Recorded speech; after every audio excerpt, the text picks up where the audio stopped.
Bonjour à tous, avec l'aide de Dieu, nous allons étudier la Gemara, le traité Makot, d'Af Chaf Amoud Aleph 20a. Il nous reste encore 3 lignes de 19b. Mais avant de commencer, rappelons tout d'abord que dans le peuple juif, il y a 3 catégories. Il y a le Yisraël, le juif ordinaire, ce qui est des fois aussi appelé un Zar, un étranger. Puis nous avons le Lévi et nous avons le Kohen. Maintenant, lorsque un juif, un Yisraël, un juif ordinaire, il a des produits agricoles qui ont poussé en terre d'Israël, il doit donner la terouma, la dîme, au Kohen. On traduit ça par la dîme, c'est pas dans le sens d'un dixième. Il peut donner qu'est-ce qu'il veut au Kohen. Les sages ont institué qu'on va donner un cinquantième, un quarantième ou un soixantième. En tous les cas, c'est ce qu'on appelle la terouma, ou de manière plus précise, la terouma gdola. Puis, après ça, le Yisraël, en plus de la terouma qu'il a donné au Kohen, il doit aussi donner le maaser rishon, 10% de ce qu'il a. Il s'appelle le rishon le premier parce que encore une fois, il va donner 10% après. Ce maaser rishon, il doit le donner au Lévi. Maintenant, le Lévi qui va recevoir les 10% du Israël, il va devoir prélever 10% des 10% qu'il a reçus. Par exemple, s'il a reçu 100, il va devoir prélever 10. Et ces 10-là, les donner au Kohen. Donc le Lévi aussi va donner une terouma au Kohen. Cette terouma-là, à différencier de la première qui s'appelle Trouma Gdola, celle-là elle s'appelle la Troumat Maaser, la terouma du Maaser. Après cela, le Yisraël a encore un Maaser à donner, ce qu'on appelle le Maaser Sheni.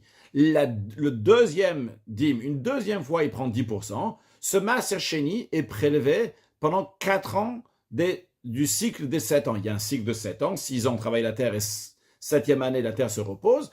La première, deuxième, 4e et 5e année, il faut prélever le Maaser Sheni. En ce qui concerne la 3e et 6e année, c'est le Maaser Ani. Le Maaser, il est donné aux pauvres. La différence entre le Maaser Sheni et le Maaser Ani, que le Maaser Sheni, il est prélevé par les propriétaires et après, ils doivent l'amener à Yerushalayim et ça doit être mangé là-bas à Yerushalayim. Et le Maaser Rishon, le Maaser Ani qui est donné aux pauvres, ça peut être mangé n'importe où. Quand on dit n'importe où, ce qu'on appelle dans la Gemara Bagvulin. Gvulin, tu veux dire dans les frontières, dans les limites, c'est dans les endroits qui ne sont pas Yerushalayim, ce qu'on appelle Gvulin. Donc le Maaser Sheni doit être mangé à Yerushalayim. Aussi à savoir que si le propriétaire ne peut pas ramener tout ça à Yerushalayim, le chemin est loin, et grâce à Dieu, il en a beaucoup, c'est lourd, eh bien, ce qu'il peut faire, c'est racheter. Quand on dit racheter, par exemple, si le propriétaire, donc, il a 10 kilos de Maaser Sheni qu'il veut ramener à Yerushalayim, il les vend pour 10 euros, et avec ces 10 euros-là, il va aller à Yerushalayim, et dans Yerushalayim même, avec les 10 euros, il va acheter des produits agricoles, ou bien de la viande, ou quoi que ce soit, donc de la nourriture, pour manger là-bas, sur place, à Yerushalayim. Le Maaser Sheni doit être mangé à Yerushalayim. Maintenant, dans la Mishnah, on avait dit que celui qui mange du Maaser Sheni à l'extérieur de Yerushalayim, il reçoit Malkut, il reçoit des coups de fouet. Maintenant, la Mishnah n'avait pas précisé est-ce que ce Maaser Sheni est déjà rentré à Yerushalayim ou pas. Mais Rabbi Yochanan, on avait appris à la fin du cours précédent, il nous a fait une dracha, une interprétation d'un verset dans lequel on voit que le Maaser Sheni, c'est uniquement une fois qu'il est rentré à Yerushalayim. Et après, s'il est ressorti, si quelqu'un le mange à l'extérieur de Yerushalayim, là, il reçoit mal quand il reçoit les coups de fouet. Mais si le propriétaire, il a prélevé ce Maaser Sheni à l'extérieur de Yerushalayim, il n'a pas encore amené le Maaser Sheni à Yerushalayim. Vrai qu'il y a une interdiction d'en manger, mais celui qui en mange ne reçoit pas mal, ne reçoit pas les coups de fouet. Ça, c'était l'enseignement de Rabbi Yochanan. À ce sujet maintenant, la Gemara va demander une question sur cet enseignement de Rabbi Yochanan. Encore une fois, le chidouche, la nouveauté que Rabbi Yochanan nous amène, c'est bien qu'à première vue, la Mishnah nous a dit tout simplement quelqu'un qui mange du Maaser Sheni à l'extérieur de Yerushalayim, il reçoit les coups de fouet. Rabbi Yochanan a dit, c'est uniquement si le Maaser Sheni est rentré à Yerushalayim, il est ressorti de Yerushalayim, c'est là que la personne reçoit les coups de fouet. La Gemara maintenant va demander une question d'Af Yutet Amoud Bet en bas de la page, la 3e ligne quand on remonte du bas. Le deuxième mot, Meitivé, on demande une question de la Braïta suivante. Dans cette Braïta, nous avons un enseignement de Rabbi Yossé. Rabbi Yossé Rabbi Yossé nous dit Kohen, imaginons un Kohen, imaginons c'est un Kohen, She'alta biyado teina shel tevel, qui a pris en main une figue de tevel. Quand on dit il a pris en main, c'est-à-dire qu'il a cueilli une figue de tevel. Ça peut être aussi donc qu'il a pris, mais en tous les cas, Il s'agit ici, il a pris cette figue-là de tevel. C'est quoi tevel? Tevel, c'est des produits agricoles qu'on n'a pas encore prélevés. La touma, le maaser, ou quoi que ce soit qui n'a pas encore été prélevé, c'est considéré tevel. Tevel, du langage de tov lo. En hébreu, tov, c'est bien. Et tov lo, c'est lo tov, c'est pas bien. Donc tevel, c'est tov, tavla, c'est pas bon. On n'a pas encore prélevé tout ce qu'il faut. Ou bien on n'a rien prélevé à l'intérieur de cette figue-là. Donc ici, on parle donc qu'il a prélevé une seule figue. On peut s'imaginer que ce serait pour plusieurs produits agricoles. En tous les cas, le cas ici, donc c'est une figue. Et ce Cohen-là, qu'est-ce qu'il a fait? Amar, il a dit.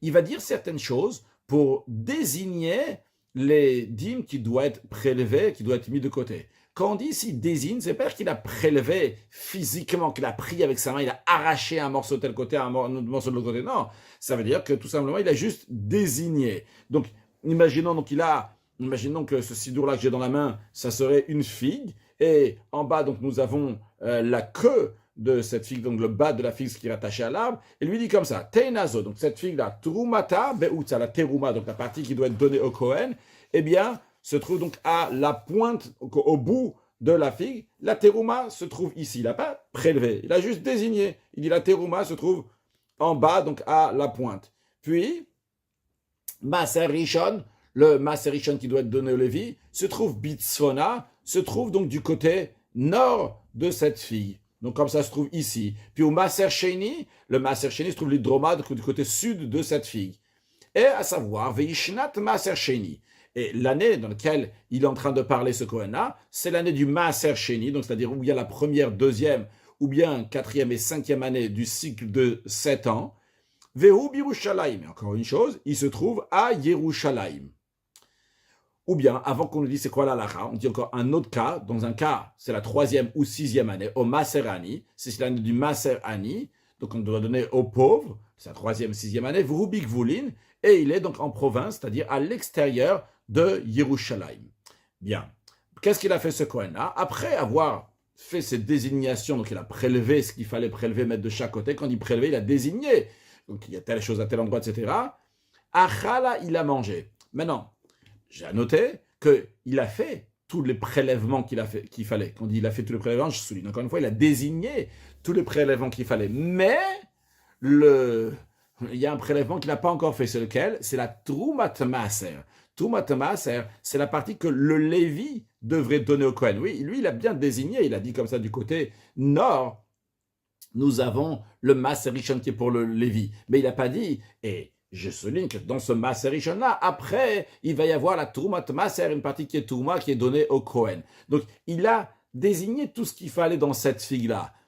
Sauf une chose, il a désigné la Truma Gdola, donc la première Teruma. Il a désigné aussi le Maaser Sheni. Il a aussi le Maaser Rishon, pardon, donné d'abord dans l'ordre, le Maaser Rishon, et aussi le Maaser Sheni. Mais il n'a pas désigné la Trumat Maaser, la Teruma que le Lévi doit donner. Ou bien, c'est l'année de Maaser Ani. C'est la même chose aussi, il n'a pas désigné la Trumat Maaser, ce que le Lévi doit donner. Et Achala, donc, il a mangé. Il a fait une transgression ici. Combien de transgressions il a fait? Loke achat. Sur Dafraf Amoud Aleph, on nous dit qu'il reçoit une fois les coups de fouet. Pourquoi? Parce qu'il a transgressé une seule interdiction. C'est quoi la seule interdiction qu'il a fait? Eh bien, vous pouvez déjà deviner, c'est la Trumat Maaser qu'il n'a pas prélevée. Nous allons voir pourquoi donc des autres choses, malgré le fait que le Maaser Rishon appartient au Lévi, bien le Maaser Ani appartient aux pauvres, que le Maaser Sheni, il doit manger à Yerushalayim, ce n'est pas un souci parce qu'il se trouve à Yerushalayim. La Teruma non plus, ce n'est pas un souci. Pourquoi? Parce que ça appartient au Kohen. Mais il n'a pas prélevé la Trumat Maaser. S'il avait prélevé, il n'aurait pas reçu même pas une fois Malkout, parce que la Trumat Maaser lui appartient. Pourquoi il ne reçoit pas pourquoi c'est pas problématique le fait qu'il a mangé le Maaser Rishon qui appartient au Lévi? Voyons ça sur le texte de Rivan. Donc on rappelle que Rashi est décédé en expliquant Daf Yutet Amud Bet 19b. Donc, c'est l'explication de Rivan que nous avons sur le côté. Si je dis Rashi, vous comprendrez que je me suis trompé, c'est Rivan. Continuons, donc voyons en haut à droite, Loke Achat. Il reçoit une fois les coups de fouet. Pourquoi? Car il n'a pas totalement enlevé le tevel, le produit agricole non prélevé, en faisant toutes les désignations qu'il a fait. Pourquoi? Parce qu'il manque la Trumat Maaser qu'il n'a pas désignée. Veka'achil Maser Rishon. Donc, il a mangé du Maser Rishon, qu'on va voir dans quelques instants. C'est pas problématique le fait qu'il mange du Maser Rishon, mais le problème ici, que ce Maser Rishon, il est tavoul, le langage de Tevel, les Trumat Maser qui est mélangé. Donc, il y a ici du Trumat Maser avec Kavar, Alav, des Tevel. Il a transgressé l'interdiction de manger du Tevel, des produits agricoles qui n'ont pas été prélevés. Aval Iso Trouma, mais l'interdiction de Trouma, celle-ci, l'eau, des Kahachil qu'il a mangé, les cas, il n'y a pas cette interdiction-là. Pourquoi? D'un Kohen, ou car c'est un Kohen. Le Kohen, il a le droit de manger la Trouma. Venez, et Rivan dit que, en effet, s'il avait dit, la Toumat Maser se trouve au milieu, là-bas, dans cette figa, il y a aussi la Toumat Maser, avec Matziach il Kula, il aurait pu tout manger, velolak, et sans recevoir le coup de fouet. Midi d'ava Toumat Maser le Kohen, vu que la Toumat Maser, elle appartient au Kohen, tout ce qui est Touma, ça c'est la Touma Gdola qui est prélevé par le Israël pour le Kohen, c'est la Toumat Maser qui est prélevé du Lévi pour le Kohen, ça appartient au Kohen. Et lui, vit au Kohen, dans l'exemple qui est donné ici, il est Kohen. Maintenant, a priori, la question qui se pose, le Maser Rishon, qu'est-ce qui se passe ici? Le Maser Rishon, ça appartient au Lévi. Et pourquoi il ne reçoit pas Malkut au Maser Rishon, va Maser Sheni? Sur ça, c'est de là, Lola qui ne reçoit pas Malkut. Pourquoi? Des Aflezarim Shar, et c'est permis même pour des étrangers. C'est-à-dire, c'est vrai que ça appartient au Lévi, mais il n'y a pas une sainteté, ok? Même si on va considérer qu'il a fait, c'est du vol du Lévi, ok? Mais il n'a pas transgressé ici un interdit par rapport à la Gdusha, la sainteté de ces produits agricoles. Par rapport au vol, en effet, cette personne-là a volé, mais on a déjà appris dans le passé, quelqu'un qui a volé, il ne doit pas recevoir, il ne reçoit pas des coups de fouet parce qu'il doit rendre. En tous les cas, on me dit qu'il reçoit une fois Malkut. Donc ça, c'est si c'était un Kohen, parce que sa seule transgression, c'est qu'il a mangé la Toumat Maser qui n'a pas été prélevée, donc il a mangé du Tevel, et il y avait la Toumat Maser dans cela, qui n'a pas été prélevée. En ce qui concerne la Terouma, c'est pas problématique. Et Vézar, si c'est un étranger, donc quelqu'un qui n'est pas Kohen, chez Achala qu'il a mangé, donc c'est quelqu'un qui soit Israël ou Lévi, chez Achala qu'il a mangé Lokeshtaim, il va recevoir 2 fois des coups de fouet. Car il a mangé une chose qui s'appelle la Touma et une deuxième chose qui s'appelle Touma Gdola. Et on a déjà commencé à faire des prélèvements. C'est qu'on a déjà commencé à faire des prélèvements. Donc le fait qu'on a déjà désigné certaines choses, ça rajoute du tevel. Je vais m'expliquer dans un instant. Chez Ilubitrila Achala, si celui qui n'est pas Kohen l'avait mangé la figue au départ, sans avoir désigné quoi que ce soit, il aurait reçu seulement une seule fois Malkut.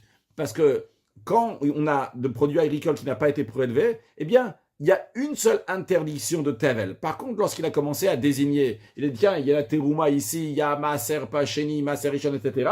Eh bien, à ce moment-là, ça se trouve qu'il a mangé de la Terouma Gdola, qui devait désigner au Kohen, et il a mangé le Tevel de Toumat Maser qui n'a pas été prélevé. Donc, il reçoit plus de Malkut, parce que le fait qu'il a désigné, maintenant, il y a plus de Malkut en cours. Et s'il n'avait pas désigné, il y aurait seulement un seul Malkut. En tous les cas, donc ce que nous voyons ici, c'est que si c'est quelqu'un qui est Kohen, il se trouve à Yerushalayim, il n'a pas désigné dans sa fille la Toumat Maser, il reçoit une fois Malkut, c'est un zar, c'est un étranger, il reçoit 2 fois Malkut, une fois parce qu'il a mangé la Toumat Maser, une fois parce qu'il a mangé la Touma Gdola, donc qui appartient au Kohen, qui est une Gdusha, qui a une sainteté. Ça, c'est la braïta qu'on est en train de ramener pour demander une question sur les paroles de Rabbi Yochanan. Où on arrive ici à une question sur les paroles de Rabbi Yochanan? Je rappelle encore une fois que Rabbi Yochanan, il a dit que l'explication des paroles de la Misha, que celui qui mange du Maser Sheni à l'extérieur de Yerushalayim, il reçoit des coups de fouet, c'est uniquement s'il a mangé à l'extérieur de Yerushalayim, une fois que le Maser Sheni était déjà rentré à Yerushalayim et il est ressorti. S'il n'est jamais rentré à Yerushalayim, il ne recevra pas Malkut. Ok. Nous ramène cette braïta-là, l'enseignement de Rabbi Yosef, pour demander une question sur Rabbi Yochanan. Quelle est la question? On dit comme ça. Tama, voyons la raison, la précision qu'il y a dans cette braïta, dans les paroles de Rabbi Yosef. La raison, elle est Deite Yerushalayim. C'est parce que ce Kohen se trouve à Yerushalayim au moment où il désigne cette dîme, etc. Quand on dit le Kohen, c'est bien le Kohen, bien le Zar, on va dire. Donc c'est le Zar.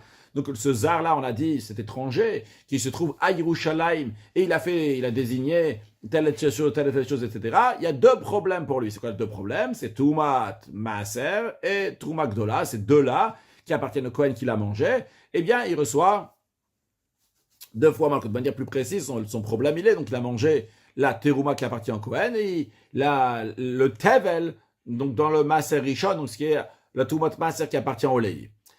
Donc, c'est pour ça que ce zar-là, il va recevoir seulement 2 fois les coups de fouet. Mais, Habik Voulin, il y a le coin de Dieu, que si ce sera en province, ça serait donc à l'extérieur de Yerushalayim. L'Okre Shalosh, il va recevoir 3 peines de malkout, 3 fois les coups de fouet. De Afargav, de l'Avre, peut-être on voit bien que ce Maaser Sheni n'a pas encore vu la muraille de Yerushalayim. Il n'est pas encore rentré à Yerushalayim. C'est-à-dire, en effet, la Braïta n'a pas parlé de ce qui se passe à l'extérieur de Yerushalayim. Elle a parlé de ce qui se passe à l'intérieur de Yerushalayim. Mais nous, on fait un diouk, on fait une précision, on fait une déduction de la Braïta. On dit, cette Braïta, l'enseignement de Rabbi Yosef. Pourquoi Rabbi Yosef nous prend un cac que la personne se trouve à Yerushalayim pour le dire, monsieur Zar, monsieur étranger qui n'est pas Cohen, tu te trouves à Yerushalayim, tu as désigné, comme on a dit donc, dans la Braïta, le Maaser, la Touma, le Maaser Rishod et le Maaser Sheni, et tu n'as pas désigné la Touma Gdola, donc il y a du Tevel qui se trouve dans le Maaser Rishon, donc c'est Toumat Maaser aussi, eh bien, tu as mangé ça à l'extérieur, à l'intérieur du Yerushalayim. Ok, pour le Maaser Sheni, tu reçois pas Malkout parce que tu es à Yerushalayim, mais pour la Touma Gdola et la Toumat Maaser qui est dans le Maaser Rishon, pour ça, tu reçois 2 fois Malkout. Qu'est-ce qu'il y a à en déduire de ces paroles? C'est que si, imaginons le même cas, ce n'était pas à Yerushalayim, ce serait à l'extérieur de Yerushalayim, là, il aurait reçu 3 fois Malkout, parce que le Chidouch est, t'es à Yerushalayim, monsieur Zar, eh bien, tu reçois 2 fois Malkout. Mais t'es à l'extérieur de Yerushalayim, j'en déduis, t'es à l'extérieur de Yerushalayim, combien de fois Malkout? 3 fois Malkout, parce qu'il y a aussi le problème de Maaser Sheni. Et pourtant, ce Maaser Sheni n'est pas encore rentré à Yerushalayim. Rashi, Rivan, de Haïle, l'Yerushalayim qu'il a fait, c'est d'abord avant, Achigar Sinan, Tama de Maaser Sheni Yerushalayim. La raison, elle est parce que le Maaser Sheni se trouve dans Yerushalayim. Ou Maaser Ani, le Maaser Ani Bigvolim dans les provinces. Maaser Sheni Bigvolim, si le Maaser Sheni serait dans les provinces. Donc, Shalosh, il a reçu 3 fois Malkout. Donc, le Rivan, il a une autre version dans la Gemara, mais qui revient à la même question. La Gemara répond non, non, non. Ici, dans cette Braïta, l'enseignement de Rabbi Yosef, c'est la déduction que tu as appris. L'enseignement de Rabbi Yosef, c'est que si ça serait en province, il reçoit 3 fois Malkout. On parle des Haïl Ve'apke. On parle dans le cas qu'il aura amené cette figue-là à Yerushalayim. Et là-bas, donc, il a désigné tout ce qu'il faut. Et après, il a fait ressortir cette figue de Yerushalayim. Et il a mangé à l'extérieur. Et en effet, le Maaser Sheni était à l'intérieur de Yerushalayim. Vu qu'il était dans Yerushalayim, il a déjà désigné cette figue. Quand il est ressorti après, eh bien, il reçoit Malkout, parce que cette figue-là, elle est rentrée à Yerushalayim. Là-bas, il y a le Maaser Sheni, il est ressorti. En tant que Maaser Sheni, en tous les cas, ça a été désigné Maaser Sheni, et c'est rentré à Yerushalayim. Vu que ça a été rentré à Yerushalayim, c'est ressorti, c'est la raison pour laquelle il reçoit Malkout. Mais en effet, si ça ne serait pas rentré à Yerushalayim et ressorti, il n'aurait pas reçu Malkout. Donc, la Braïta, elle peut très bien parler comme Rabbi Yochanan a dit, que c'est rentré à Yerushalayim et c'est ressorti. Alors, la Gemara demande, Iachi, si c'est comme ça, si c'en est ainsi, si c'est ça que la Braïta veut nous dire, Maï le Memra, qu'est-ce qu'il y a besoin de nous enseigner ça? C'est quoi le chidouch de la Braïta? La Braïta nous enseigne rien du tout. Sur le texte de Rivan, j'aurais dû faire déjà avant de Haïl Yerushalayim, qui fait rentrer à Yerushalayim. Vekara le Hashem, là-bas, lorsqu'il a été à Yerushalayim, il a désigné, Ve'adar Abke Chutz, et après la sortie à l'extérieur, de Chaza Maaser Sheni Pnei Achoma. Donc, ce Maaser Sheni a oui vu la muraille, c'est-à-dire il est oui rentré à Yerushalayim. Il kach lo Shalosh, c'est la raison pour laquelle il reçoit 3 fois les coups de fouet. La Gemara demande sur le texte de Rivan, Yachi, c'est comme ça, Maïle Memra, quel est le chidouch, quelle est la nouveauté? Ça va bien, je comprends le chidouch de la Braïta, de l'enseignement de Rabbi Yosef, si tu me dis que le Maaser Sheni qui est en province, il reçoit 3 fois les coups de fouet s'il a mangé là-bas, malgré le fait que ce Maaser Sheni n'est pas rentré à Yerushalayim, il reçoit Malkout pour l'avoir mangé à l'extérieur. Dans ces cas-là, dans ces cas-là, la Braïta, elle nous dit un grand chidouch, une grande nouveauté. Elle vient nous dire de Chayavim la lave, que la personne, elle reçoit les coups de fouet. Mais pour le fait d'avoir mangé le Maaser Sheni, bien que c'est pas rentré à Yerushalayim, il reçoit des coups de fouet. C'est quelque chose qui n'est pas évident. La preuve que c'est pas évident, c'est que Rabbi Yochanan lui dit, il faut que ça soit rentré à Yerushalayim, soit ressorti de Yerushalayim. Donc c'est pas si évident que la personne qui a mangé du Maaser Sheni avant qu'il soit rentré à Yerushalayim, il reçoit Malkout. Donc si la Braïta nous enseignait que quand tu es à l'extérieur de Yerushalayim, la personne qui a mangé le Maaser Sheni reçoit Malkout, là, il y aura un grand chidouch, une grande chose qu'on vient nous apprendre. Donc, cette braïta est nécessaire Pourquoi elle est nécessaire? Non pas pour ce qu'elle nous dit clairement, mais Mishum Diyuka Dida, pour le diuk, la précision, la déduction qu'on apprend de cette braïta. C'est quoi la précision? Pour le dire, hey, il est à Yerushalayim ce zar, c'est pour ça qu'il reçoit seulement 2 fois les coups de fouet, seulement 2 fois 39 coups de fouet, 2 fois Malkout, 2 Chiyuv et 2 Malkout. Mais à Big Foulin, mais si ça serait donc à l'extérieur, dans la province, il aurait reçu 3 fois Malkout, cette personne-là, parce qu'il y a aussi l'interdiction de Maaser Sheni, même que le Maaser Sheni n'est pas rentré. Donc là, il y aurait eu un chidouche. Et là, il y a un brat. Par contre, si tu dis que cette braïta, l'enseignement de Rabbi Yossi, il parle de Aïle Ve'apke, qu'il a fait rentrer Yerushalayim, ressorti de Yerushalayim. Maïle même, quel chidouche il y a dans cette braïta? Qu'est-ce qu'on vient nous apprendre? Lo hitzricha, ni on a besoin de la braïta, velav diukadida, ni la précision qu'il y a des durs de la braïta. Pourquoi? Da pshita, c'est une évidence. Da fil Kohen, comme un Kohen, local à Tevel.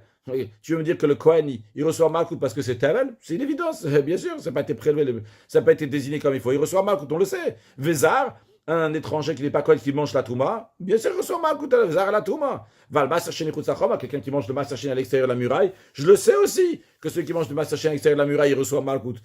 Alors quel est le chidouche? Si la braïta, l'enseignant Rabbi Yosef veut nous dire que c'est pas rentré à Yerushalayim, malgré c'est pas rentré à Yerushalayim, ceux qui ont mangé le Maser Sheni à l'extérieur, ils reçoivent Malkout. Là, il y a un chidouche. C'est pas évident. Ce qu'on a appris dans la Mishnah, ce qu'on est nous au courant, quelqu'un qui a mangé du Maaser Sheni à l'extérieur de Yerushalayim, il reçoit Malkout. On ne sait pas si le Maaser Sheni est rentré, ressorti ou pas. Si l'enseignement de la braïta de Rabbi Yosef était pour nous dire, sache que c'est pas rentré à Yerushalayim. Et malgré que c'est pas rentré à Yerushalayim, il reçoit Malkout pour le Maaser Sheni. Là, il y a un chidouche. Donc le chidouche, on l'aura appris du diouk de matintin, de la déduction qu'on apprend de la Mishnah. La Mishnah, elle apprend de la braïta. La braïta, elle parle que quand il se trouve à Yerushalayim, il reçoit 2 fois Malkout. À l'extérieur de Yerushalayim, 3 fois Malkout. C'est quoi le chidouche? Le chidouche, il est malgré le fait que Maaser Sheni n'est jamais rentré à Yerushalayim. Alors quel est le chidouche de cette Mishnah? Gemara répond, ici de quoi on parle? Qu'est-ce que la Braïta vient nous sous-entendre? Qu'est-ce que la Braïta vient nous préciser, vient nous apprendre? Kegon dailinu betivlailo, qu'il a fait rentrer donc ses produits agricoles dans un état de tevel.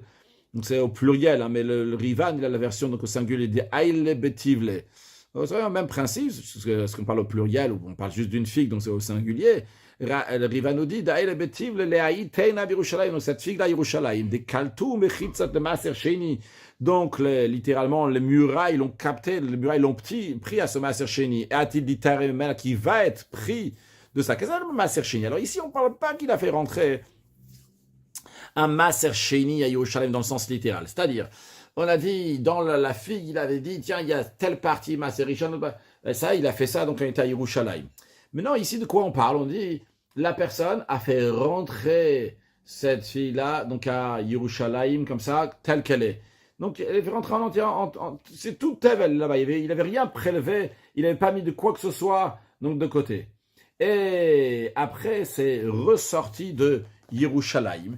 Et la question, elle est, est-ce qu'on considère qu'il y a du Maaser Sheni qui est rentré à Yerushalayim ou pas? C'est que c'est vrai qu'après, cette personne-là, elle va faire, donc elle va désigner, il y a telle chose de tel côté, il y a telle chose de l'autre côté, etc. Mais est-ce qu'on considère que le Maaser est rentré à Yerushalayim ou bien il n'est pas rentré à Yerushalayim?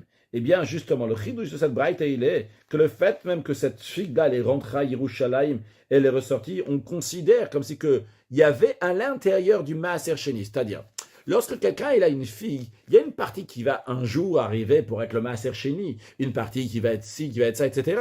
Maaser Rishon et Touma.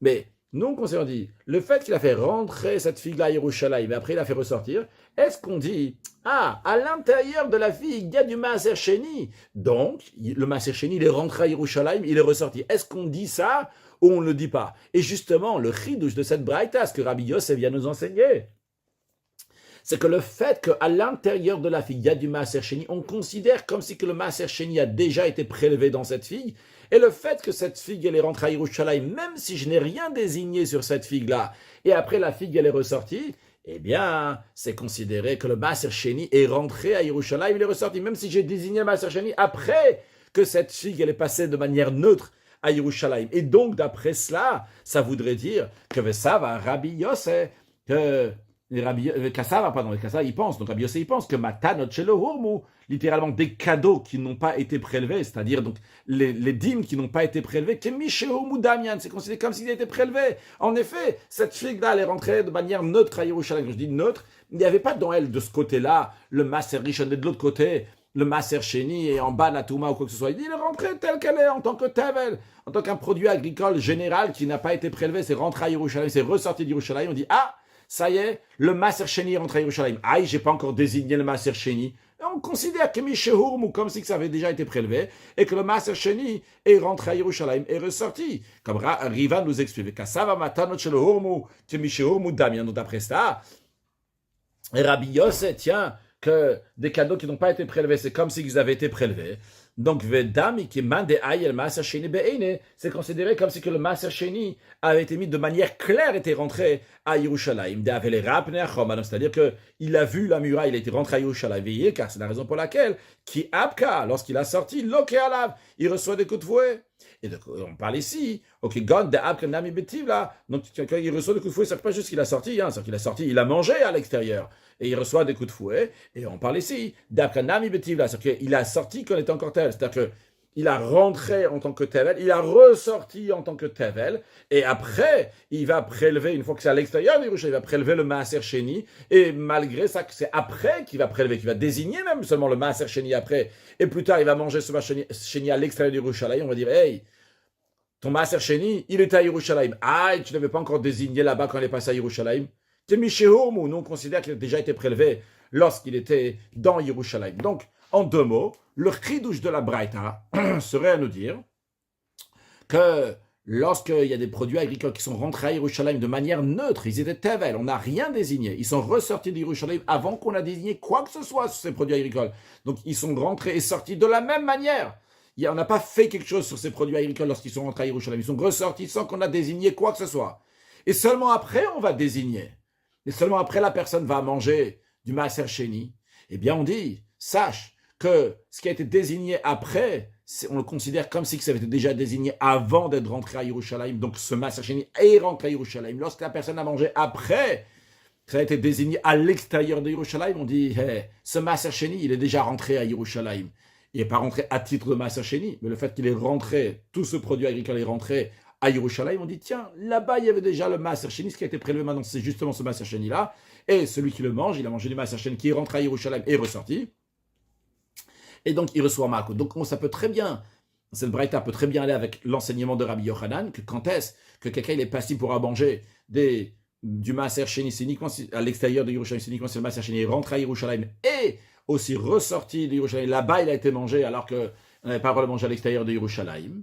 Et la Braïta, elle parle aussi de ça. C'est pourquoi le chidouche de la Braïta est encore plus grand. Et il te dit, c'est que même si c'est rentré sans qu'on a prélevé avant, tout le produit agricole, il est rentré et il est ressorti, et après ça a été prélevé, et après quelqu'un a mangé, on dit, ce Maaser Sheni là, il est déjà à Yerushalayim.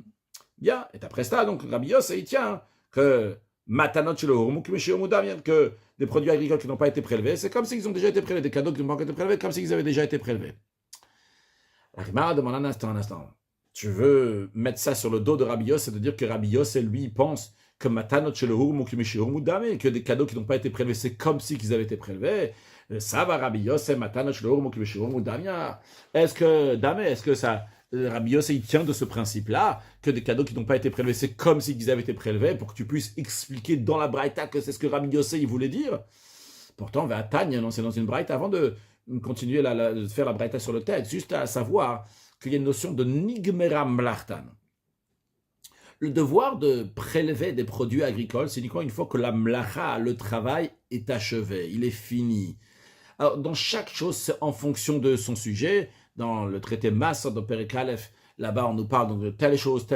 Chacun, quand est-ce que chaque produit agricole, quand est-ce que le travail est considéré achevé et qu'à partir de ce moment-là, il y a le devoir de faire le maaser.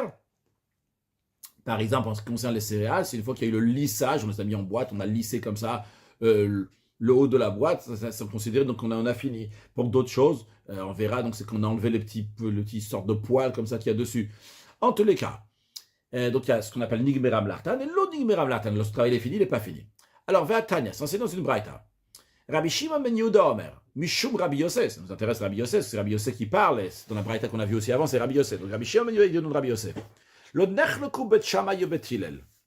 Il n'y a pas de désaccord en Bet Shammai et Bet Hillel. Al perot shelo nigmeram lachtan, à propos des fruits, des produits agricoles, dont les travaux de récolte n'ont pas encore été achevés. Ve'avru b'Yerushalayim, et qui sont passés à Yerushalayim. Quand ils sont passés, c'est-à-dire qu'ils sont rentrés à Yerushalayim, et ils sont ressortis de Yerushalayim. Est-ce qu'il s'est considéré que c'est du Maaser Sheni ou pas? Eh bien, il n'y a pas de désaccord en Bet Shammai et Bet Hillel. Il n'y a pas de Maaser Sheni Shelem. On peut toujours racheter leur Maaser Sheni, c'est-à-dire, en d'autres mots, si on dit on peut les racheter, c'est-à-dire que quand ils sont rentrés à Yerushalayim, ils sont ressortis, eh bien, ces produits agricoles n'ont pas pris la Gdusha, la sainteté de Maaser Sheni. On ne dit pas qu'on a déjà prélevé le Maaser Sheni dans ces produits agricoles, vu qu'il n'y avait pas encore le devoir de prélever de ces produits agricoles, vu que l'onigmeram lartan, le travail n'a pas été fini. C'est la raison pour laquelle, qu'en conséquence, lorsque ces produits agricoles sont sortis du Yerushalayim et après le propriétaire a prélevé le Maaser Sheni, il a le droit de racheter ce Maaser Sheni. Quand on dit racheter le Maaser Sheni, comme on a dit au début du cours, que racheter le Maaser Sheni, c'est-à-dire vendre le Maaser Sheni et aller à Yerushalayim avec. Maintenant, à savoir que le Maaser Sheni peut être racheté uniquement si on est à l'extérieur de Yerushalayim. Si on est dans Yerushalayim, on ne peut plus racheter le Maaser Sheni. Une fois qu'il est rentré à Yerushalayim, tu ne peux plus racheter le Maaser Sheni. Maintenant, si nous disons que le Maaser Sheni est rentré à Yerushalayim, quand il sort de Yerushalayim, tu ne peux pas le racheter à l'extérieur de Yerushalayim, tu dois le ramener à Yerushalayim et le manger là-bas. Alors le fait que Bet Shammai et Bet Hillel dit que quand il y a des produits agricoles que le travail n'a pas été achevé, on peut l'amener à Yerushalayim et là-bas le racheter. Quand il est sorti de Yerushalayim, on prélève le Maaser Sheni et on peut le racheter à l'extérieur de Yerushalayim. Cela veut dire que c'est pas encore devenu du Maaser Sheni par le fait que c'est passé à Yerushalayim. Donc ça, il n'y a pas de désaccord en Bet Shammai et Bet Hillel. Une fois qu'il est racheté, il peut être mangé partout. Une fois qu'il a été racheté, ces produits agricoles, ces 10 kilos-là qui ont été rachetés à 10 euros, eh bien, les produits agricoles eux-mêmes peuvent être mangés de partout, pas spécialement à Yerushalayim, vu que maintenant la Gdusha, la sainteté qu'il y avait sur ces 10 kilos-là, sont partis sur les 10 euros, et c'est les 10 euros maintenant qui doivent être mangés à Yerushalayim. Juste pour petite précision, pour celui qui veut rentrer dans le petit détail, et on ne peut pas juste racheter avec un billet de 10 euros, sûrement avec les pièces de 10 euros, il faut voir ce qu'on pourrait faire aussi, parce qu'on a appris déjà que Tsar Tabakasef, il faut qu'il y ait une Kasef chez Shvotsur, il faut que ce soit de l'argent, pas juste des pièces, mais de l'argent, et qu'il y a aussi une effigie dessus. Une parenthèse, continuons. Donc Rabbi Yossé dit sur quoi ils sont désaccords Bet Shammai et Bet Hillel. Al perot shenigmeram lachtan. Des produits agricoles, que leur travail a été achevé. Ve'avru b'Yerushalayim, ils sont rentrés, ressortis d'Yerushalayim. Que là, il y a un désaccord. Chez Bet Shammai, Omrim Bet Shammai, ils disent, Yarzir Maaser Sheni Shel Yachal b'Yerushalayim. Il faut ramener le Maaser Sheni, il faut le consommer à Yerushalayim. Ça y est, vu que tu as fait passer ces produits agricoles qui devaient être prélevés, même qu'ils n'ont pas été prélevés concrètement, mais ils sont rentrés dans Yerushalayim, et bien quand ils sont rentrés dans Yerushalayim, ça y est, le Maaser Sheni potentiel qui est là-bas, ça y est, boum, il est tombé sur ce produit agricole. Tu l'as sorti à l'extérieur et tu as prélevé le Maaser Sheni. Ce Maaser Sheni, il est considéré qu'il est déjà passé à Yerushalayim. Tu ne peux plus le racheter à l'extérieur de Yerushalayim. Tu dois l'amener à Yerushalayim et le manger uniquement à Yerushalayim. J'aurais dû faire un rachat déjà avant. Chez pas de Maaser Sheni. Donc le rachat d'avant ça. Chez Nigmeram Lachtan. Les produits agricoles ont été finis. Le Maaser, c'est fini, maintenant on peut prélever le Maaser, qui est Mfaresh Bizraim, comme c'est dit dans Zraim, c'est dans le Seder Zraim, dans le traité Maasrot, mais Matay Gmar Mlartan, le Maaser, à partir de quand c'est la fin du travail, le travail est achevé, pour qu'à partir de ce moment-là, il y a le devoir de donner le Maaser. Et là-bas, on dit différentes choses, on dit Bichitin, en ce qui concerne donc le blé, donc les céréales, Mishimarea Chakri, lorsqu'il va faire le lissage du tas, Bedilouid, dans des couches Mishipas, Mishipaksu, lorsqu'on va enlever je sais pas si on appelle ça des petits poils, des tissus comme ça, qu'il y a au-dessus de la couche roule, etc. Après, on a dit, donc il n'y a pas de désaccord sur ça, il n'y a pas de Maaser Sheni, Adain Yesh Lobdia, il peut encore être racheté, de Kevan de l'Nigmeram Lachtan, vu que le travail n'a pas été fini. Lo Amrinan Temishehur Mouda, mais on ne dit pas que c'est considéré comme si ça a déjà été prélevé. Vera Pneachom, on ne dit pas comme si c'est déjà été c'est déjà rentré à Yerushalayim, et donc c'est rentré à Yerushalayim, on ne peut plus le racheter. On ne dit pas ça, parce que le travail n'a pas encore été achevé. Toujours dans Rivan, Yarzir Maaser Sheni V'Yachal Yerushalayim, donc dans le cas où le travail a été fini, et qu'on a fait rentrer ces produits agricoles dans Yerushalayim sans qu'on a dit que c'est le Maaser Sheni. Eh bien, Bet Shammai nous dit sur le texte de Rivan, Yarzir Maser Sheni, le Maser Sheni doit repartir à Yerushalayim, Veyach à Yerushalayim, il faut le manger là-bas. Des Kassav et Bet Shammai, parce que Bet Shammai y pense, qui met chez Hormud Damian, le fait que ces produits agricoles étaient achevés, le travail était achevé, ils sont rentrés à Yerushalayim tels qu'ils sont, et on devait prélever les produits, on pouvait déjà prélever le Maser Sheni, bien on considère que le Maser Sheni est rentré à Yerushalayim, donc ce Maser Sheni doit repartir à Yerushalayim et être mangé. Alors, ce qui nous intéresse, c'est la fin de la Braïta. Bet Hillel dit, pas de veyachel b'chol makom. Bet Hillel dit, le massacre de ces fruits peut être racheté et mangé partout, puisqu'il ne s'est jamais trouvé à Yerushalayim dans sa forme finale, donc de Maaser Sheni. C'est la raison pour laquelle il n'y a pas de souci. Il est passé à Yerushalayim, mais on ne considère pas qu'il est rentré dans Yerushalayim. On ne considère pas que Matanot Shelohum ou Kimishehum Damian, que des produits agricoles qui n'ont pas été prélevés, c'est considéré comme s'ils avaient été déjà prélevés. Comme Rashi nous dit, pas de Yachel Bechol Makom. D'après Bet Shammai, d'après Bet Hillel, pardon, on peut racheter ces produits agricoles qui sont rentrés à Yerushalayim, même après le Gmar Mlacha, et on les mangera donc partout, une fois qu'ils ont été rachetés. Et maintenant, Mide Matne Rabbi Yosef, Aliba de Bet Hillel Ipade. Qu'est-ce que la Gemara, avant de déduire de ça, le Rivan nous explique, vu que Rabbi Yosef suit l'opinion de Bet Hillel, parce que c'est sûr que la halakha est comme Bet Hillel, Shema Mina, on en déduit des hachisvir ale, on en déduit que Rabbi Yosef il tient comme Bet Hillel. Pourquoi on est obligé de dire qu'il tient comme Bet Hillel? Parce que de Bet Shammai, même comme Bet Hillel, elle est Mishnah, parce que les paroles de Bet Shammai, lorsqu'il y a Bet Hillel, sont pas pris en compte, c'est pas une Mishnah, c'est pas un enseignement. Au milieu des Kamar Yipade, vu que Bet Hillel, donc on peut dire aussi, et Rabbi Yosef dit, Yipade, que ces produits agricoles, que le travail est fini, ils sont rentrés à Yerushalayim, ils sont ressortis, et malgré ça, qu'est-ce qu'on te dit? On te dit qu'il n'y a pas de souci, il peut les racheter à l'extérieur de Yerushalayim, et les manger à l'extérieur de Yerushalayim une fois qu'ils vont être rachetés, parce que c'est les 10 euros maintenant, avec ça qu'on va acheter quelque chose à Yerushalayim, mais les produits agricoles qui sont rentrés à Yerushalayim après Gmar Mlacha même, et ils sont ressortis, on ne considère pas qu'il y a du Maaser Sheni à l'intérieur. Shema Mina, on en déduit que qu'est-ce que pense Bet Hillel, et donc qu'est-ce que pense Rabbi Yosef aussi? Il pense des matanot shelohomu, lavtimisheumu damian, des cadeaux qui n'ont pas été prélevés, dont le Maaser Sheni qui n'a pas été prélevé des produits agricoles, on ne considère pas qu'ils ont déjà été prélevés. Velora apneachova, on ne considère pas que le fait que c'est rentré à Yerushalayim, on dit il y a du Maaser Sheni qui est rentré à Yerushalayim, et donc veyesh lopdia, donc il peut être racheté. Mara conclut la question, comment tu peux dire que Rabbi Yosef lui pense que matanot shelohum ou kemishehum ou damian, que des cadeaux qui n'ont pas été prélevés sont considérés comme s'ils avaient été prélevés. La Gemara conclut, veyis al kadatar matanot shelohum ou kemishehum ou damian. Si tu penses que ça monte à l'esprit de dire que les cadeaux qui n'ont pas été prélevés, c'est comme s'ils avaient été prélevés d'après Bet Hillel. Dans ces cas-là, pourquoi les mechitzot, les murailles de Yerushalayim ont déjà capté, ont déjà inclus, ont pris ce Maaser Sheni à l'intérieur, et ça y est, maintenant on ne peut plus le racheter. Même si on a pris cette fille-là, on l'a fait rentrer à Yerushalayim, et c'est après qu'on a fini le travail qu'il faut faire avec la figue. Je ne sais pas c'est lequel, mais en tous les cas, on a fini, on s'est achevé le travail, donc il faut faire avec les figues. Tu as fait rentrer cette fille-là à Yerushalayim, mais sans, à titre de tavel, il n'y avait pas encore du Maaser Sheni, tu l'as fait ressortir. Si Bet Hillel penserait que matanot shelohum ou kimishehum damian, que des cadeaux qui n'ont pas été prélevés, c'est considéré comme s'ils avaient été prélevés, le fait d'avoir fait rentrer cette figue-là, elle a fait ressortir, eh bien on devrait dire, hey, cette figue-là, ça y est, le Maaser Sheni qui est dans elle, kimishehum, c'est comme s'il avait déjà été prélevé. Donc, quand c'est ressorti à l'extérieur, et tu as prélevé ce Maaser Sheni, tu ne peux plus racheter ce Maaser Sheni. Tu dois repartir à Yerushalayim et le manger. Donc on est obligé de dire que Bet Hillel, et donc Rabbi Yosef qui tient aussi comme Bet Hillel, il pense que matanot shelohomu, kemi shelohomu. Si tu n'as pas été prélevé, ce n'est pas considéré prélevé.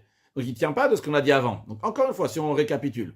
Nous, on avait ramené la Braïta pour une question sur Rabbi Yochanan. C'est pas important de citer pour une question sur Rabbi Yochanan, mais en deux mots, cette Braïta-là, la Braïta de Rabbi Yosef, la première Braïta avec laquelle on a commencé le cours, on a dit, c'est quoi le chidouche de cette Braïta? Il vient te dire, tu sais, si le produit agricole il est rentré à Yerushalayim, il est ressorti, même qu'on n'avait pas encore prélevé, alors on n'avait pas dit, tiens, ça, le Maaser Sheni là-bas, on n'a rien désigné, c'est rentré, c'est ressorti, eh bien celui qui le mange à l'extérieur de Yerushalayim, il reçoit Malkout. C'est ce qu'on a dit. C'est-à-dire, en plus des détails des deux autres Malkout de Trouma Gdola, Troumat Maaser, ce Zar-là, ou Cohen qui a mangé à l'extérieur de Yerushalayim, il prendra un Malkout pour le Maaser Sheni qu'il a mangé à l'extérieur de Yerushalayim. C'est quoi le chidouche de la Braïta? Qu'est-ce que Rabbi Yosef vient de dire? Le fait donc que c'est rentré, c'est ressorti, il reçoit Malkout. Dans ces cas-là, c'est-à-dire que Rabbi Yosef veut dire que Matanot Shelo Urmu Kemisheu Urmu Dabian, qu'il y a des cadeaux qui n'ont pas été prélevés de cette figue-là, qui est rentrée à Yerushalayim, qui est ressortie, c'est considéré comme si que ça avait déjà été prélevé, le Maaser Sheni rentre à Yerushalayim. On a dit, mais impossible de dire que Rabbi Yosef, il pense que Matanot Shelo Urmu Kemisheu Urmu Dabian, que des cadeaux qui n'ont pas été prélevés sont considérés comme prélevés. Pourquoi on ne peut pas dire ça? Parce que, tu vois bien, il amène l'opinion de Beth Hillel, que Beth Hillel dit que quand ces produits agricoles sont rentrés à Yerushalayim et sont ressortis, et après on a prélevé le Maaser Sheni, le Maaser Sheni qu'on a prélevé plus tard peut être racheté, et après, donc, vu qu'il peut être racheté, on pourra manger ces produits agricoles à l'extérieur de Yerushalayim. Avec l'argent qu'on a reçu, on ira acheter du Maaser Sheni, des choses avec la sainteté de Maaser Sheni à Yerushalayim. Donc, en tous les cas, on ne peut pas dire que c'est ça le chidouche de la Braïta, a priori. Rabba va nous répondre, il va nous dire que Rabbi Yosef tient, comme on a compris les deux Braïtot. C'est-à-dire la première Braïta, on a compris que Rabbi Yosef nous dit que Matanot Shelo Urmu Kemisheu Urmu, que des cadeaux qui n'ont pas été prélevés sont considérés prélevés. Dans la deuxième Braïta, on a déduit des paroles de Rabbi Yosef que Matanot Shelo Urmu, ça n'a pas été prélevé, c'est pas considéré prélevé. Et les deux sont justes. Comment c'est possible que les deux sont justes? Parce qu'il y a deux choses ici. Il y a le fait de ne pas manger du Maaser Sheni à l'extérieur de Yerushalayim, et il y a le fait de ne pas racheter du Maaser Sheni à l'extérieur de Yerushalayim. C'est-à-dire, le Maaser Sheni qui est rentré à Yerushalayim et qu'on le ressort de Yerushalayim, c'est interdit bibliquement de le manger à l'extérieur de Yerushalayim. Par contre, le Maaser Sheni qui est rentré à Yerushalayim et qui est ressorti de Yerushalayim, le fait qu'on n'a pas la possibilité de le racheter, ça, c'est d'ordre rabbinique. Les sages, ils ont dit, tu n'as pas le droit de le racheter, parce qu'on a peur que si tu vas, une fois qu'il est sorti de Yerushalayim, tu vas oublier de le racheter, tu vas le manger tel qu'il est, on t'interdit même de le racheter à l'extérieur de Yerushalayim. Et donc, voyons sur le texte. Amara, Rabba, il a dit, Mechitza lechol mideoraita. La barrière, c'est la muraille d'Yerushalayim en ce qui concerne donc le fait de pouvoir manger à l'extérieur de Yerushalayim ou à l'intérieur de Yerushalayim. Donc, c'est interdit une fois que c'est rentré à Yerushalayim de le manger à l'extérieur. Ça, c'est deoraita, c'est d'ordre biblique. Et là, on dit que Matanot Shelo Urmu, que des cadeaux qui n'ont pas été prélevés, comme s'ils avaient été prélevés. Donc, même si le produit agricole, il est rentré en tant que Tevel, il n'est pas rentré en tant que Maaser Sheni, il est entré de manière neutre à Yerushalayim, il est ressorti, c'est suffisant pour qu'on va dire que le Maaser Sheni a déjà été prélevé à Yerushalayim, et lorsqu'il ressort, eh bien, la personne, elle a mangé des produits du Maaser Sheni à l'extérieur de Yerushalayim. Par contre, Mechitza Liklot, par contre, la Mechitza, en ce qui concerne, on dit que le Yerushalayim a pris ce Maaser Sheni-là et que tu ne peux plus le racheter à l'extérieur de Yerushalayim. Ça, c'est uniquement des Rabbanan. C'est les sages qui ont institué qu'on ne peut pas racheter le Maaser Sheni qui rentre à Yerushalayim, on ne peut plus le racheter à l'extérieur de Yerushalayim. Et Rigazu Rabbanan, lorsque les sages ont fait leur décret de ne pas racheter les produits agricoles de Maaser Sheni à l'extérieur de Yerushalayim, ils ont décrété uniquement, uniquement, si le Maaser Sheni a déjà été désigné clairement, mais si ces produits agricoles sont rentrés à Yerushalayim en tant que Tevel, l'ogaz au Rabbanan, les sages n'ont pas mis cette interdiction de le racheter. C'est la raison pour laquelle que Beth Hillel dit que ça peut être racheté et mangé à tout endroit. Donc en tous les cas, on voit que c'est pas contradictoire. On peut très bien dire que Rabbi Yosef tient d'un côté que Matanot Shelo Urmu Kemisheu Urmu, que des cadeaux qui n'ont pas été prélevés sont considérés prélevés. C'est ce qu'on a vu dans la première Braïta, on y tient toujours, c'est considéré prélevé si ces produits agricoles sont rentrés à Yerushalayim en tant que Tevel, en manière neutre. On n'a pas vu spécialement, donc on n'a pas désigné que c'était du Maaser Sheni. Malgré ça, lorsque ça va sortir de Yerushalayim, la personne qui en mange, après qu'on a prélevé le Maaser Sheni, c'est du Maaser Sheni, il va recevoir Malkout. Pourquoi? Parce qu'on considère que c'est rentré à Yerushalayim en tant que Maaser Sheni en ce qui concerne le manger. Mais en ce qui concerne la deuxième Braïta qui ne parle pas de manger, est-ce qu'on a le droit de le racheter à l'extérieur de Yerushalayim, que Beth Hillel, on a le droit de le racheter à l'extérieur de Yerushalayim, ce produit agricole qui est rentré à Yerushalayim, qui est ressorti, et qu'après on a prélevé le Maaser Sheni, on a le droit de le racheter. Pourquoi? Parce que c'est mis des Rabbanan de ne pas racheter à l'extérieur de Yerushalayim. Les Rabbanan, ils ont dit, tant qu'il n'est pas rentré à titre de Maaser Sheni à l'intérieur de Yerushalayim, tu as le droit de le racheter. Ça, c'était la réponse de Rabba. Non, Ravina, il a une autre réponse. Il a une autre réponse et on repart à la question c'est quoi le chidouche de la Braïta? Maïl Memra. Qu'est-ce que la Braïta vient t'enseigner pour te dire que c'est rentré à Yerushalayim, c'est ressorti, et la personne, elle reçoit Malkout pour l'avoir mangé? C'est quoi le chidouche? Ici, on parle d'un cas très précis et dans lequel il y a un chidouche. On parle qu'il y a nakit le bekani. On parle dans le cas où la personne, elle tient le Maaser Sheni au bout d'un bâton. C'est-à-dire que la personne, lui, il est rentré à Yerushalayim et au bout de son bâton, il a le Maaser Sheni. La question, elle est, ce Maaser Sheni-là, de la personne qui est déjà rentrée à Yerushalayim, est-ce qu'on considère que son bâton, qui est au bout de son bâton, ce Maaser Sheni, il est déjà rentré à Yerushalayim ou pas? Eh bien, justement, là, la Braïta de Rabbi Yossé, elle parle d'un cas, qu'il est rentré à Yerushalayim, que ça, il est rentré, c'est pas que physiquement, le Maaser Sheni est vraiment rentré à Yerushalayim. Physiquement, il n'est pas rentré à Yerushalayim. C'est seulement le propriétaire qui est rentré à Yerushalayim. Et sur son bâton, au bout de son bâton, il y avait le Maaser Sheni. Mais on considère dans cette Braïta que ce Maaser Sheni est rentré à Yerushalayim. Donc, si cette personne, elle est rentrée à Yerushalayim, avec au bout de son bâton, le Maaser Sheni, qui n'est pas rentré physiquement à Yerushalayim, mais malgré ça, il ressort, il s'éloigne de Yerushalayim à nouveau, avec ce Maaser Sheni, eh bien, on considère que ce Maaser Sheni, il est rentré à Yerushalayim, et il reçoit Malkout. Et ça, c'est le chidouche de la Braïta. Et d'ailleurs, d'après ça, la Gemara dit, t'as la réponse aussi dans le cours précédent, 19b, Rav Papa, il avait demandé la question si quelqu'un il peut encore racheter donc ces produits agricoles qui sont au bout du bâton, il n'est pas rentré à Yerushalayim, mais que lui, il est rentré à Yerushalayim, eh bien, la réponse, elle est que non, ça c'est considéré déjà du Maaser Sheni, donc il n'y a pas de tekou. Nous avons la réponse. Et d'après cette réponse-là de Ravina, on n'a pas besoin de faire la différence que Rabat il a fait, qu'il y a une différence si c'est des produits, en ce qui concerne les produits agricoles qui sont rentrés à Yerushalayim et ressortis tels qu'ils sont. Est-ce que pour le manger, ça s'est mis de Raïta et pour le racheter, ça s'est mis des Rabbanim? Il n'y a pas de différence. Et d'après cette réponse-là de Ravina, il n'y a pas besoin de dire, on rentre pas dans est-ce que Matanot Shehur ou Kumi est-ce que c'est oui ou pas? Non, on dit, ces produits agricoles, quand ils sont rentrés, ils seraient tevel, ils sont ressortis. Le maaser qui a été pris après, il n'est pas considéré du maaser Sheni qui est rentré à Yerushalayim. Et on peut encore les racheter sans aucun souci. Donc, comme Beth Hillel d'ailleurs dit dans la Braïta, donc il n'y a pas de contradiction dans les paroles de Rabbi Yossé sur le texte de Rivan, Ravina Amar. Ah, des Daikinan El Sak, la précision qu'on avait fait avant en disant Abigvulin Loke Shalosh, que si c'est à l'extérieur de Yerushalayim, il prend 3 fois Malkout. Vekabait, il a même raté. C'est quoi le chidouche? C'est évident. Il y a tout Magdola, il y a tout Maaser qui a mangé, aussi le Maaser Sheni. C'est quoi le chidouche? Itzterir, il y a besoin, il y a un chidouche. Pourquoi? Ici, on parle qu'il a pris avec un bâton. Et que lui, il est rentré, et que son bâton, il est resté à l'extérieur avec le Maaser Sheni au bout du bâton qui n'est pas rentré à Yerushalayim. Et justement, la Braïta dit ce Maaser Sheni, il est considéré qu'il est, oui, rentré à Yerushalayim. Et la personne reçoit Malkout pour avoir transgressé, tu ne pourras pas manger chez toi du Maaser Sheni.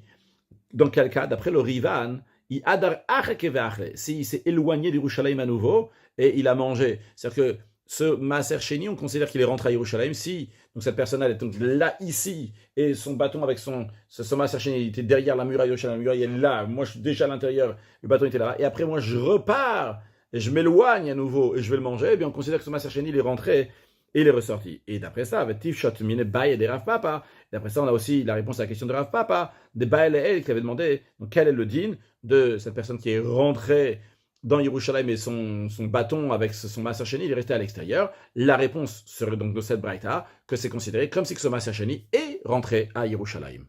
Maintenant, la Mishnah Matnitin.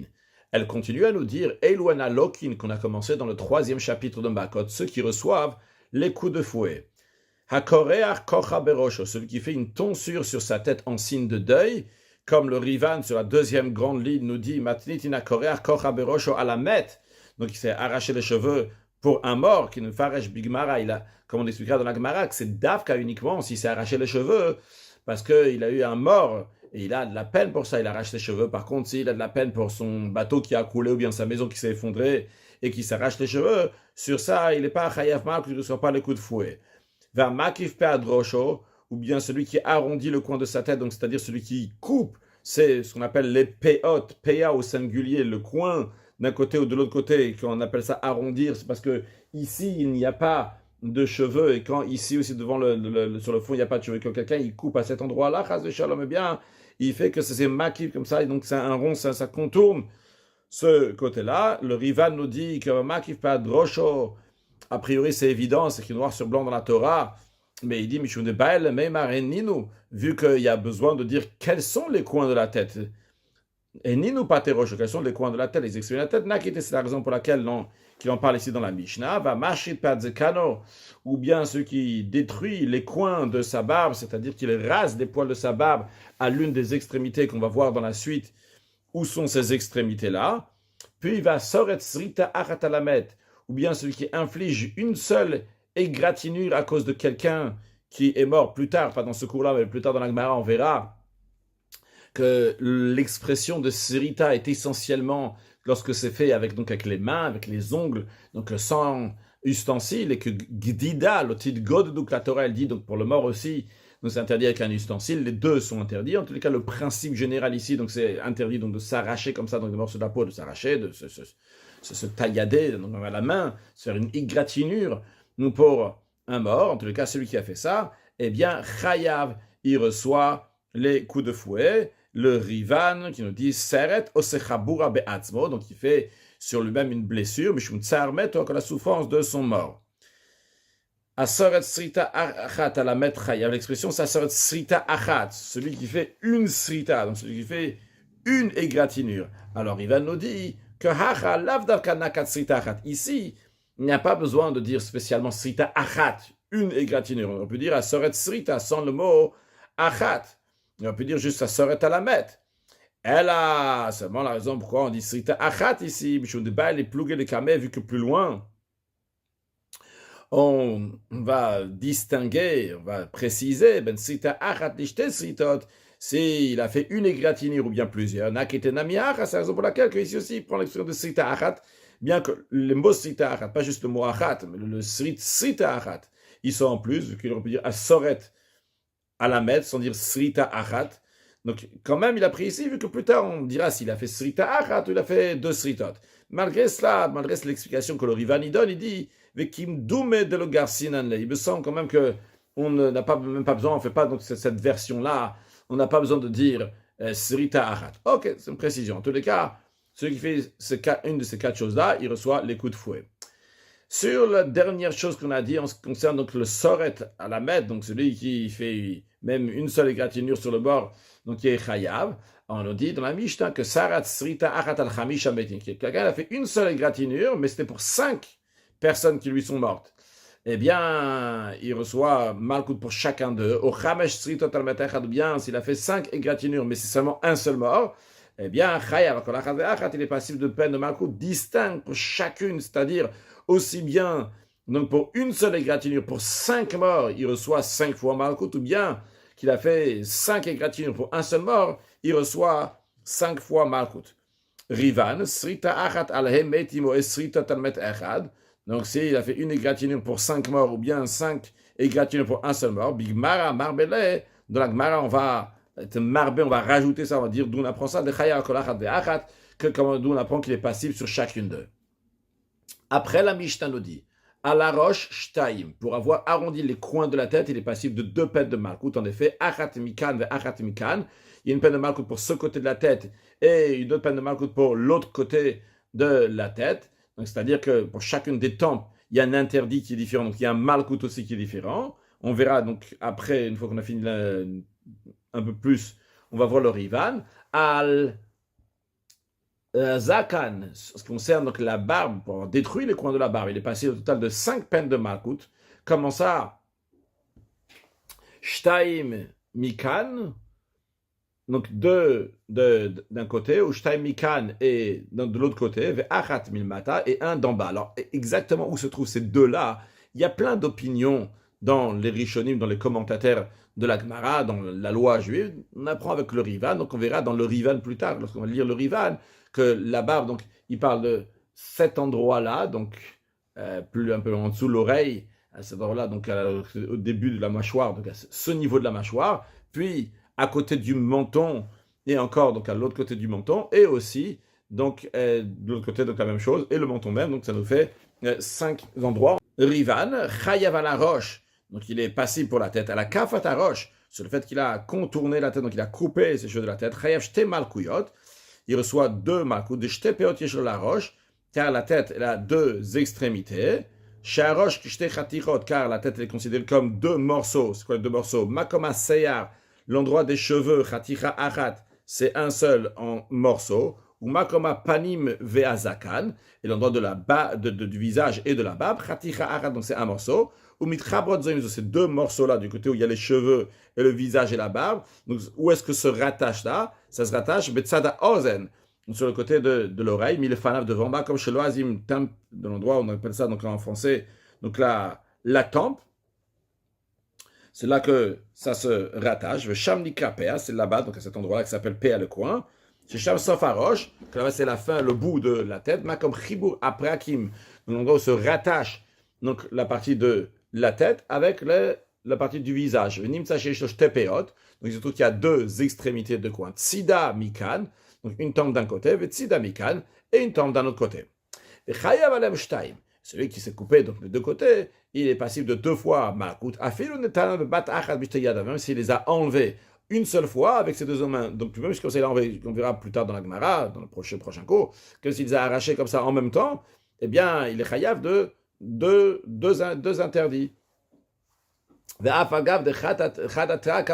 si ceux qui l'ont averti, ils ont dit que c'est interdit, ils ont fait seulement une seule mise en garde. Attention, c'est interdit de s'arracher les poils du côté de la tête, et lui il les a arrachés, il nous dit ah takif, ne contourne pas, et il a arraché les deux en même temps, eh bien il est passible 2 fois, des ilahara peaïka, parce que quand tu vas aller de ce côté-là, il y a un coin, des ilahara peaïka, lorsque tu vas aller de ce côté-là, il y a encore un autre coin.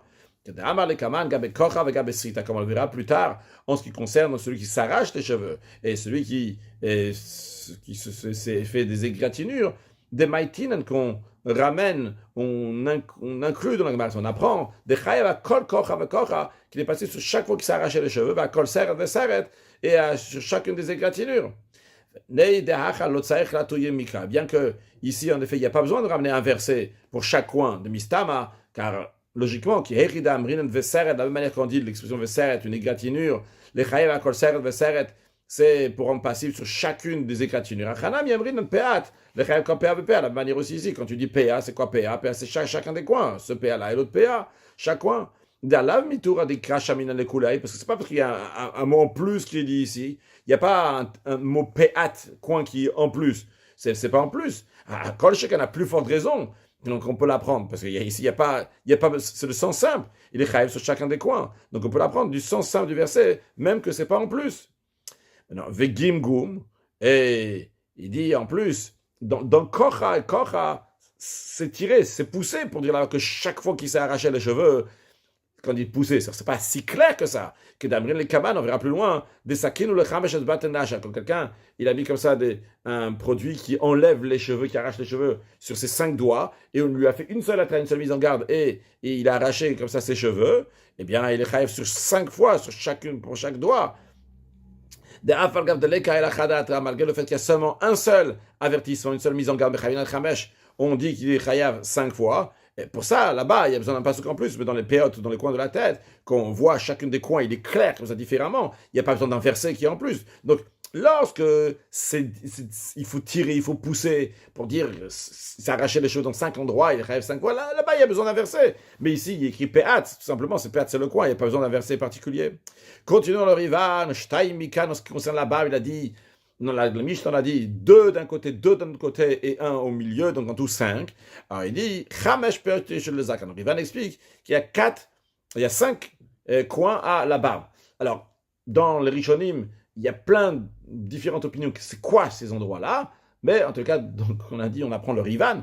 Donc, c'est cet endroit-là. Donc, un, c'est plus bas que l'oreille, c'est-à-dire, c'est l'endroit où la mâchoire inférieure, elle sort et elle se sépare de celle qui est supérieure.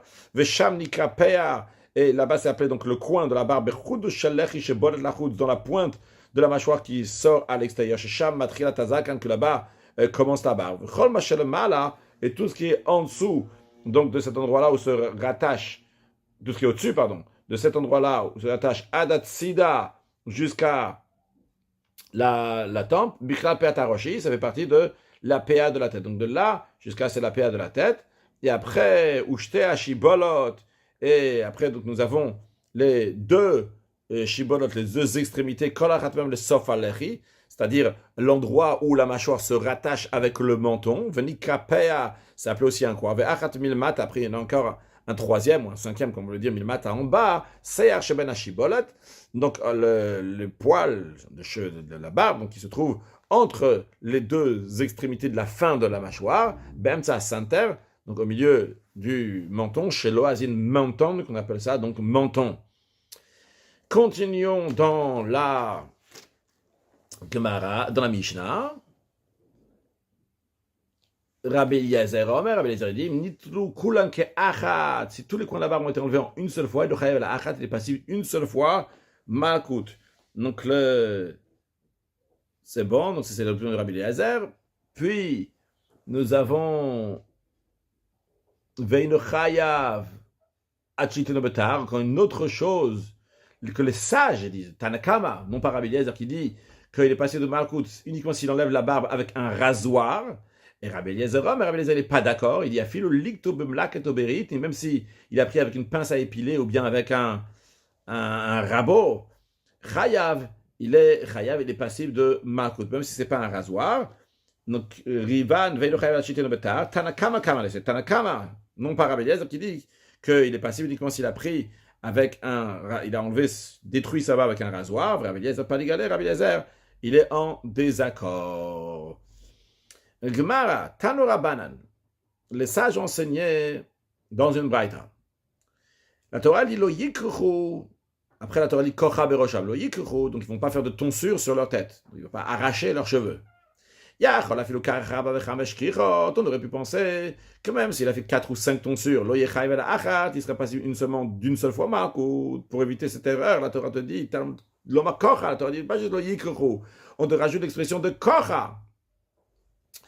Pour te dire que même pour une seule tonsure, chacune des tonsures, il est chayav, kocha, kocha, kocha, chaque fois qu'il y a une kocha, eh bien, la personne ne recevra malkout. Rashi, Riva, Nidi, Yachigasin, Loïko, Kocha, Yachala, Filou, Karacholo, Talmud, Lama, Kocha, Dikayeterao, le mot kocha, il est en plus. Donc, pour te dire que les chayav sur chacune des kocha, chaque fois qu'il s'arrache les cheveux. Après, il y a écrit Berosham, le écrit kocha, Berosham. Ils ne vont pas s'arracher les cheveux de la tête. Matal Monomar, qu'est-ce qu'il y a besoin de le dire? Alors, le Rivan, il précise, il dit que Berosham, Matal Monomar, l'avdavka kamarle, c'est pas vraiment une question dans le sens, pourquoi tu dis Berosham? Parce que bien sûr, on a besoin de te dire Berosham dans la tête. Il y a besoin d'écrire que c'est dans la tête. Mais j'aurais pu penser, Kocha Koldu, même s'il arrachait des cheveux ailleurs dans le corps, il serait passible. Alors pourquoi on dit Berosham, Matal Monomar? Et la Midrash Kadarishtai, quand il dit Matal Monomar, dans le sens, qu'est-ce que ça vient t'enseigner? Berosham, Masha Kolarosh. Et le Chidush vient te dire ici que le Berosham, en effet, c'est toute la tête et non pas seulement une partie de la tête. Vishay Amar, vu qu'il a dit quelque chose d'autre ailleurs, j'aurais pu croire que cette tonsure, cet arrachement des cheveux qui est interdit, c'est uniquement pas sur toute la tête. Alors c'est pour ça qu'on dit Berosham sur toute la tête. Pourquoi on aurait pu penser que c'est pas sur toute la tête? Vishay Amar, vu qu'il a dit le titre Godedou, il y a écrit que vous n'allez pas vous taillader. Velotassim au kocha ben enechem lamet, et vous n'allez pas faire de tonsure entre les yeux en signe d'affliction pour un mort.